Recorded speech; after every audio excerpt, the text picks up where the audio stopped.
11월의 마지막 주간을 지납니다. 어떻게 잘 지내고 계세요?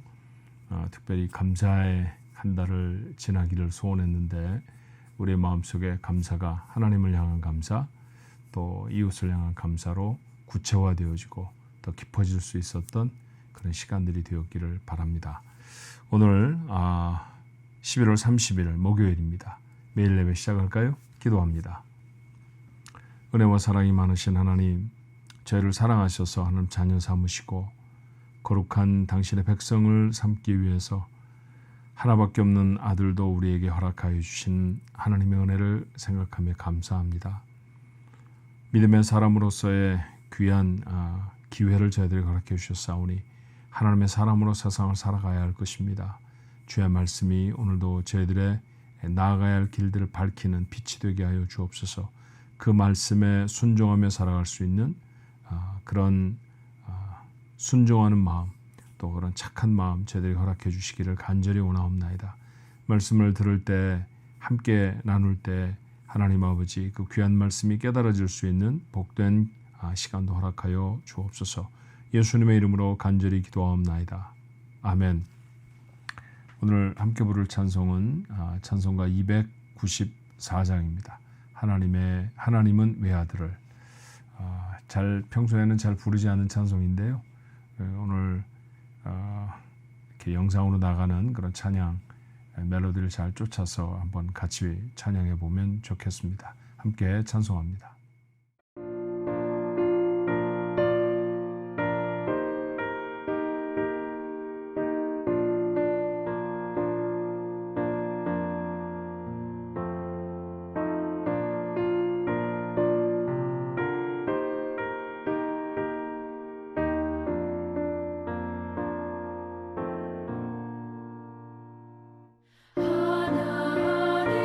하나님은 외아들을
오늘 주신 하나님의 말씀 스바냐 3장 9절로 20절의 말씀입니다.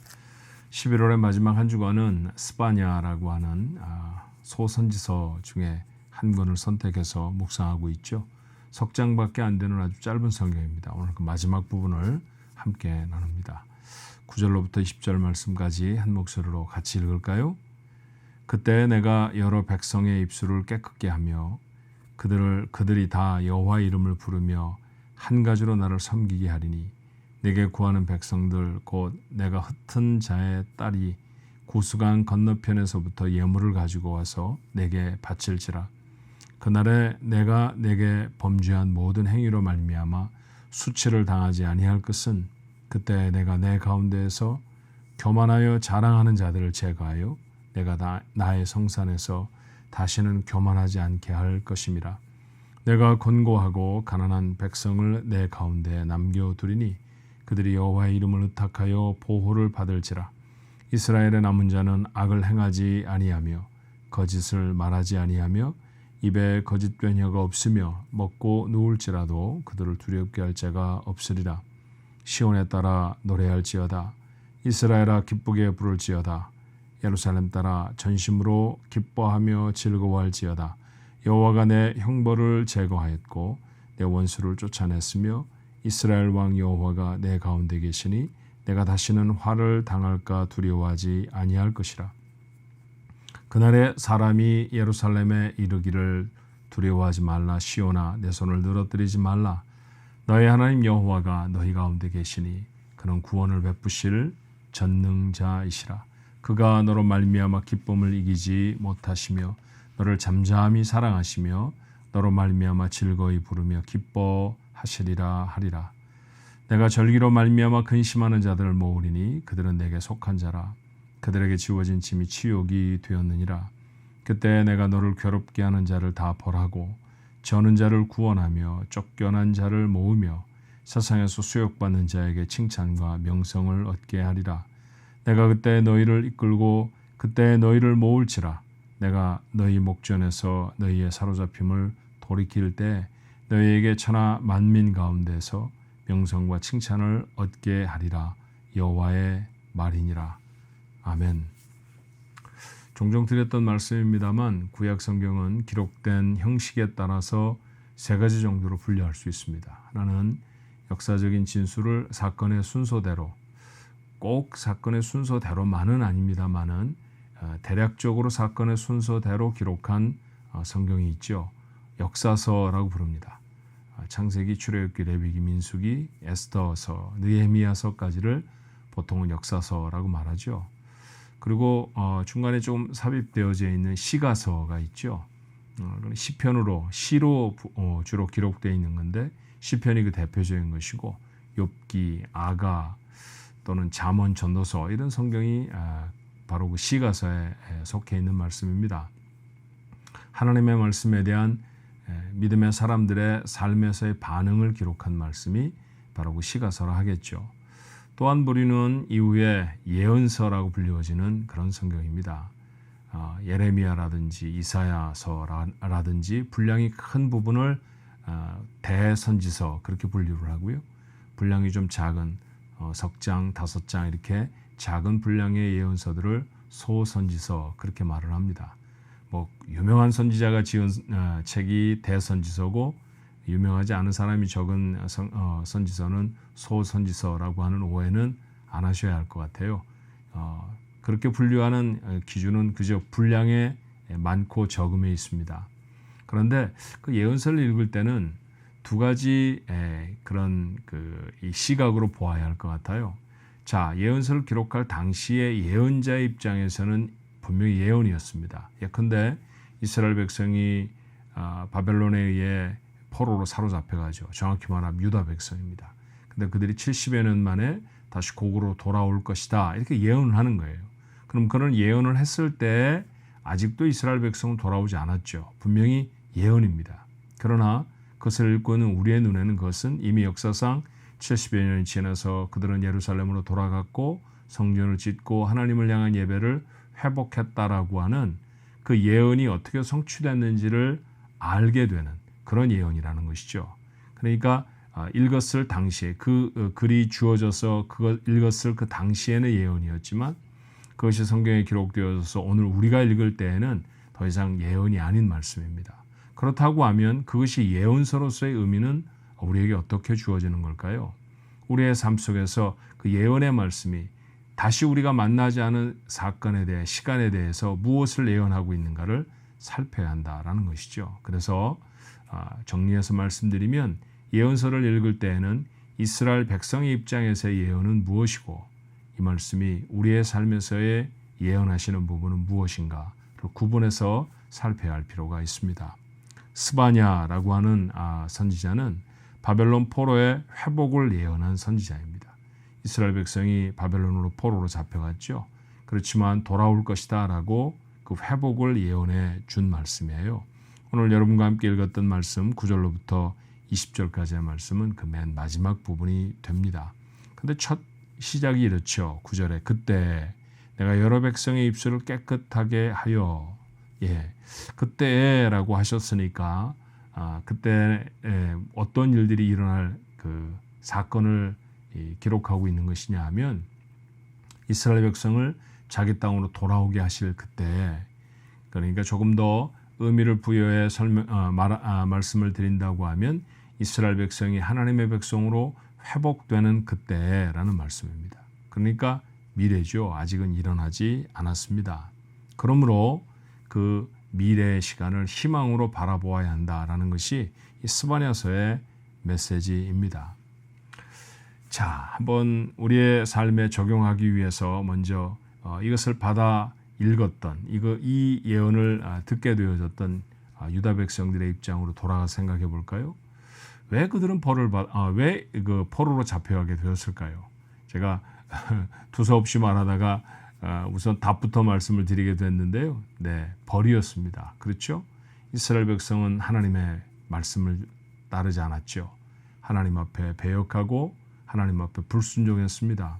그래서 그들을 벌하기 위해서 하나님은 이방 백성을 일으키셨습니다. 그것이 바로 바벨론이라고 하는 나라였고 그 바벨론에 의해서 이스라엘 백성은 세 차례 침공을 당하고 마지막엔 성전까지 다 파괴되어지는 그런 참담한 어려움을 당하죠.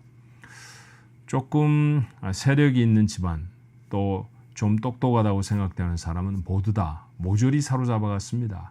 그래서 70여 년 동안 바벨론 나라에서 살아야 했죠. 그 대표적인 인물이 바로 다니엘과 같은 사람입니다. 어떤 사람은 그렇게 다니엘처럼 바벨론의 나라에서 바벨론을 잇는 메데나 바사 페르시아 왕국에서도 높은 지위를 얻은 사람들이 있었습니다만 대부분의 사람들은 아마도 포로로 잡혀간 그곳의 삶이 답답하고 고통스럽고 슬펐을 거예요. 자, 우리는 왜 이런 슬픔을 당해야 하는가? 그런 생각을 먼저 해야 된다라는 것이죠. 스바냐 선지자가 지금 얘기하고 있는데도 자, 너희가 이래서 이런 어려움을 당했다라고 직접적으로 말씀을 하지는 않습니다. 물론 다른 예언서에서는 그렇게 직접 말씀하시는 부분도 있어요.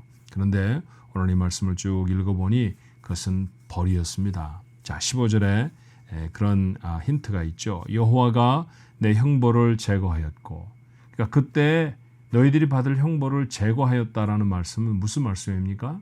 지금 미래에 이루어질 그 형벌을 제거하는 날을 소망하고 있는 거죠. 그렇다고 하면 지금 내가 겪고 있는 어려움과 포로로서의 삶은 곧 하나님이 내게 주신 벌이라는 것입니다. 그 벌을 받고 있는 것이죠. 자, 하나님을 떠나서 하나님 앞에 패역한 백성들에게 하나님이 내리시는 벌이 바로 그것이었습니다. 그렇다고 하면 이 벌이 그들에게 갖는 의미는 뭘까요? 자, 아무리 은혜를 베풀어도 저 사람들은 온전하지 못해. 그러니 정말로 내가 불쾌해. 그렇게 생각하시고 하나님이 내리신 진노가 벌이겠습니까? 그렇지 않습니다. 하나님의 이스라엘 백성을 향한 형벌은 목적이 분명히 있었죠. 오늘 그 목적이 무엇이었나요? 자, 9절의 말씀해 보니 그때 내가 여러 백성의 입술을 깨끗하게 하여 그들이 다 여호와 이름을 부르며 한 가지로 나를 섬기게 한다 그러셨잖아요. 하나님을 떠나갔던 백성들이 하나님을 찬송하고 하나님께로 돌아옵니다. 그런데 깨끗하게 하셔야 돌아올 것이다 라는 얘기죠. 죄를 씻어서 버리고 그리고 그들을 성별되게 하신다, 구분하신다라고 하는 그런 의미를 갖는 말씀일 거예요. 11절의 말씀에도 보니까 그들의 삶에서 교만을 제거한다라고 말씀하시죠. 교만은 하나님이 싫어하시는 대표적인 죄 중에 하나입니다. 그 교만을 제거하시고 하나님은 그들을 회복시키시겠다라고 말합니다. 다시 말하면 형벌을 통해서 하나님은 이스라엘 백성을 깨끗하게 하시는 것이죠. 옷을 한 벌 샀습니다. 그런데 제법 돈을 주고 산 거예요. 참 좋은 옷입니다. 근데 입다 보니까 더러운 것이 묻었어요. 자, 두 가지 선택의 길이 여러분에게 있습니다. 더러워졌으니까 버려버리는 거죠. 그리고 새 옷을 사는 겁니다. 그런데 그러기에는 너무 비싼 값을 주고 샀지요. 내게 너무 소중한 옷입니다. 그렇다고 하면 어떻게 해야 할까요? 그 옷을 세탁소에 보내서 깨끗이 빨아야 할 것입니다. 세탁기에 넣어질 것이고 사정없이 돌려질 것이고 또 그 옷에 여러 가지 세제들이 부어져서 구석구석을 털어내고 닦아내는 옷의 입장에서 보기에는 괴로운 상황을 지나가야 하지 않을까요? 예, 바로 그것이 하나님과 이스라엘 백성의 관계라고 설명해 보면 어떻겠습니까? 하나님 앞에 이스라엘 백성은 참 귀한 존재였습니다. 그런데 오물이 묻고 말았어요. 더러워졌습니다. 하나님은 버리셔야 할까요? 버리시지 않습니다. 왜냐하면 버리기에는 너무나 소중한 사람들이었기 때문이죠. 그래서 그 때를 벗겨내시기로 그 얼룩들을 제거해 버리시기로 하셨습니다. 그 얼룩을 제거하시는 과정이 형벌의 과정이라는 것이죠. 그렇게 형벌이 다 끝나 그들이 성별되게 됐을 때, 자 13절의 말씀에 보니까 이스라엘 남은 자들의 모습이 어떻다고 했어요? 악을 행하지 아니하고 거짓을 말하지 아니하는 사람이 된다는 것입니다. 자, 우리의 삶을 돌아보아도 우리의 삶에도 여러 가지 모양의 어려움과 고난이 있을 수 있습니다. 사실은 천국을 소망하고 살아가는 이 땅의 삶 자체가 고통스럽고 괴로운 삶일 수 있습니다. 그렇지만 우리가 겪는 고난의 어떤 부분은 사실은 상당한 부분이 그렇죠. 그것은 벌로 우리에게 주어질 때가 많습니다. 다시 말하면 하나님 앞에 온전하게 살지 못했기 때문에 하나님 우리를 벌하시는 과정일 수 있어요. 자, 그 벌을 받는다고 하면 벌을 좋아하는 사람이 있을까요? 사실은 없습니다. 그렇지만 벌에 담겨져 있는 의미를 안다고 하면 벌을 그저 싫어만 할 수는 없는 것이죠. 왜냐하면 그 벌을 통해 하나님은 나를 깨끗하게 하실 것이기 때문입니다. 그러므로 우리가 온전하게 회복되어지는 데는 두 가지 중요한 요소가 있어야 한다는 사실을 확인하게 되지 않습니까? 첫 번째는 변하지 아니하는 하나님의 의지입니다. 하나님이 우리를 사랑하시고 하나님이 우리를 깨끗하게 하셔서 하나님의 백성으로 삼으시려고 하시는 변함없는 하나님의 의지이죠. 두 번째는 그 하나님의 의지 속에 담겨져서 우리가 회복을 소망하며 해야 할 결단이 있다는 거예요. 그건 무엇입니까? 죄를 내려놓는 것입니다. 성령은 계속해서 우리에게 지적해 깨닫게 하시잖아요. 예컨대 어떤 음식을 좀 과하게 먹어서 배탈이 났다고 하십시다. 배탈로 사실은 생명의 그 위태로움을 겪게 되는 경우는 거의 없죠. 그렇지만 그 배탈이라는 게 대단히 괴로운 것도 사실입니다. 미식미식하고 뭘 먹을 수도 없고 어떤 데는 구토를 하기도 하게 되겠죠. 그럼 괴로운 과정을 지나가면서 우리는 무엇을 생각하곤 했었나요? 내가 너무 많이 먹었어. 그건 먹지 말아야 하는 것이었는데 뭐 이런 생각을 하게 되지 않습니까? 맞아요. 만약에 우리가 겪고 있는 고난이나 어려움이 죄 때문이라고 하면 그 죄로 인해 하나님이 우리에게 형벌을 주셨을 때 우리의 삶에 이런 다짐이 있어야 한다는 것이죠. 맞아. 그렇게 살면 안 됐어. 그런 말을 하면 안 되었고 그런 생각을 하면 안 되었고 그런 행동을 해서는 안 됐던 거야. 그런 결정을 하고 그리로 나아가서는 안 되는, 내가 가서는 안 되는 길이었고 내가 가서는 안 되는 방향이었어 라고 하는 사실을 깨닫는 것입니다. 그럼 거기서 돌이키는 것이죠. 그것을 성경은 회개라고 말합니다. 자신이 가고 있던 길, 바로 그것에 돌아서서 하나님께로 방향을, 삶의 방향을 다시 바로 잡는 것, 그것이야말로 회복을 위해 우리의 삶이 결단해야 될 가장 중요한 부분이라는 사실을 우리가 알아야 합니다. 근데 이게 쉽지를 않아요. 우리의 습관 속에 남아있는 죄성 때문에 우리가 살아가고 있는 세상이 너무나 죄악된 곳이기 때문에 죄를 짓는 게 너무 익숙합니다. 세상 사람처럼 살아간다라고 하는 말은 하나님을 버리고 살아간다라고 하는 말에 크게 차이가 없어요. 우리가 그런 모습으로 만약 살아가게 된다고 하면 우리의 회복은 요원한 일, 먼 일이 되어지고 말 것입니다. 그러므로 이 어려운 일을 우리가 끊임없이 반복해 해야 하지요. 그때 우리의 마음에 꼭 새겨야 할 말씀 한 구절이 저는 오늘 본문에 있다고 생각해요. 제가 대학 한 2학년쯤 되었을 때입니다. 강의와 강의 사이에 한 두어 시간쯤 시간이 남았을 거예요. 한 서너 명의 친구가 다음번 강의를 준비하느라 빈 강의실에 앉아 있었습니다. 근데 한 친구가 기타를 가져왔죠. 저는 사실 기타를 잘 못 칩니다. 지금도 잘 못 치지만 그때도 잘 다루지를 못했었어요. 제가 잡을 수 있는 기타 코드는 불과 서너 개밖에 되지 않았습니다. 근데 그 서너 개를 칠 수 있는 찬송이 있었어요. 바로 오늘 스바냐서 3장 17절을 가사로 한 너의 하나님 여호와가 라고 하는 찬송이었습니다. 말씀 그대로입니다. 너의 하나님 여호와가 너희 가운데 계시니 그는 구원을 베푸실 전능자시라. 그가 너로 말미암아 기쁨을 이기지 못하시며 너를 잠잠히 사랑하시며 너로 말미암아 즐거이 부르며 기뻐하시리라. 제가 아주 현란한 기타 연주 솜씨가 없었던 때문도 있었겠지만 그저 이 구절을 계속 반복해 다시 부르고 그렇게 친구의 기타를 빌려서 제가 기타를 엉성하게 치고 친구들은 함께 소리를 모아서 합창을 했던 기억이 있습니다. 한 절을 부르고 다시 한 절을 부르고 또 한 절을 부르고 제 눈에도 친구들의 눈에도 촉촉하게 이슬이 맺히기 시작했죠. 하나님이 주신 은혜가 참 컸던 그 대학 2학년 때 짧은 이 강의 시간에 비워진 시간에 받았던 은혜를 지금도 저는 잊을 수가 없어요. 어쩌면 그것이 제가 목회자로 서원을 하고 목회자로 살아갔던 시간들 저를 지탱해 주었던 힘 중에 하나가 되었을 것입니다. 오늘 여러분에게도 그렇게 권하고 싶어요. 다시 한번 17절의 말씀 읽습니다. 너희 하나님 여호와가 너희 가운데 계시니 그는 구원을 베푸실 전능자시라. 그가 너로 말미암아 기쁨을 이기지 못하시며 너를 잠잠히 사랑하시며 너로 말미암아 즐거이 부르며 기뻐하시리라. 이 하나님을 묵상하십시오. 이 하나님을 붙들고 우리의 삶에 날마다 결단을 해내는 겁니다. 세상과 다른 삶을 살리라. 죄악이 부르는 곳으로 돌이켜 치우치지 아니하리라.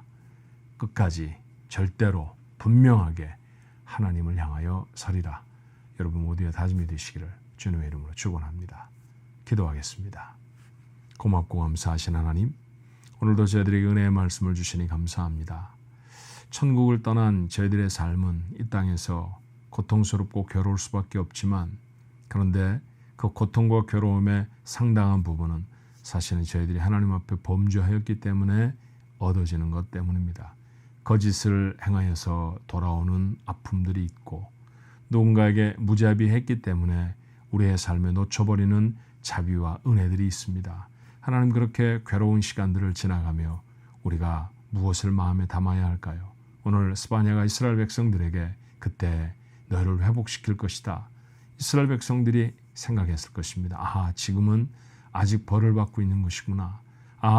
우리가 하나님을 떠났기 때문에 이런 벌이 우리에게 있어서 이 먼 땅 바벨론까지 포로로 잡혀왔구나 라고 하는 사실을 알았을 것입니다. 부지런히 자신의 삶을 털어내지 않았을까요? 죄를 벗어버리고 하나님 앞에 불경했던 모습들을 내려놓고 여러 모양으로 세상에 짝하여 살아갔던 자신의 삶들을 돌이켜 하나님께로 향하게 하고 그들은 그렇게 70년 그 형벌이 다 차기까지의 시간을 준비했을 것입니다. 우리의 삶도 매일매일 살아가며 그렇게 스스로들을 살필 수 있는 지혜가 있게 하여 주옵시고 혹이라도 잘못된 부분이 있었다고 하면 하나님 앞에 돌이키는 귀한 은혜가 있게 하여 주시옵소서. 돌이키고 하나님 앞에 분명히 회개하면 바로 그때가 회복의 때인 줄로 압니다. 지나간 한 해를 생각하며 우리의 삶을 하나님 앞에 조용히 묵상하고 반성할 수 있는 그런 12월 이 해 마지막 한 달이 될 수 있도록 주님 저희들에게 지혜를 더하여 주시옵소서. 예수님의 이름으로 간절히 기도하옵나이다. 아멘.